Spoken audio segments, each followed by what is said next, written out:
Flood of 1936. The floods that year were the worst in Pittsburgh's history, with water on downtown streets up to second-story windows. Our Dennis Bowman has been doing a little bit of research on the floods. He joins us live downtown with the story. Dennis, what do you have for us?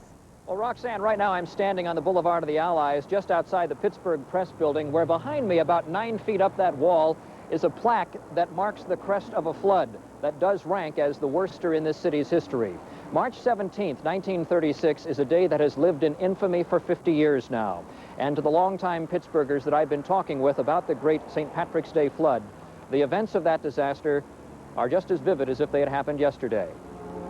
Motion pictures of the 36 flood are hard to come by, but thanks to Ward Ewalt, who waded through the streets of Pittsburgh and even climbed railroad trestles to capture panoramic views like this, we're able to give you a flavor of what happened. And oh yes, Mr. Ewalt is still with us today, and so is that old Keystone camera. It's not very sophisticated in terms of today's equipment, but it did take pictures that have survived for the past 50 years and are still in pretty good shape. In fact, the camera does take fairly decent pictures even today. The flood was caused by days of heavy rain falling on a melting snowpack. This is what the Horn store looked like, with water up to where that plaque is. 135,000 homeless people became participants in this drama.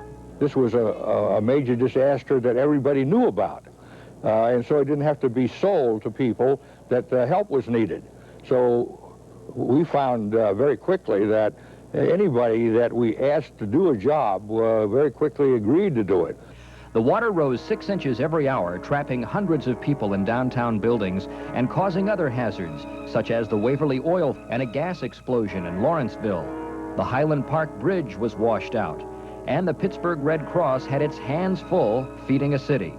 The rescuers were led by legendary swimming coach Nate KAUFMAN. His boat capsized near the 31st Street Bridge, and a young Pittsburgher who had helped KAUFMAN save 40 people was drowned. When I drive by that 31st Street Bridge, I see that comes clear to my mind. And it's unfortunate, but on the March 18th, I'm going down to 31st Street. I'm going to say a little prayer for that boy. Numbers show that 80 people died that day. 3,000 injuries were experienced, and the damage to Pittsburgh went to $250 million. The floods were gone by March the 23rd, but the memories still crest in the minds of those who were here 50 years ago today. We'll take another look tonight at 11 o'clock, and of course we'll have the weather report here on. For now, let's go back inside to Roxanne. Interesting report, Dennis. Thank you. Well, Dennis Bowman tonight and see what's cooking in our weather, too. Good evening. Hope the luck of the Irish has been yours this St. Patty's Day. As far as the weather is concerned, nothing to write home about today, but certainly a whole lot better than it was 50 years ago today. We'll be talking more about that in just a few moments. For now, we have a partly to mostly cloudy sky in our city, and the temperature holds on in the 30s, 35 at this moment. Our high today was 40 this afternoon, the low was 34. And March 17th, 1936 stands as a dark St. Patrick's Day in our city's history, as heavy rain and melting snow brought the Mon and Allegheny rivers right into downtown Pittsburgh. A crest of 46 feet was reached on the 18th, forever memorialized on this plaque at the Joseph Horn Company. Pittsburgh became a no-man's land as daring rescues were made. Fires were fought. To hundreds and hundreds and hundreds of families and human beings. But to those who went through the flood, these pictures taken by Dr. Ward Ewalt bring the memories back quickly.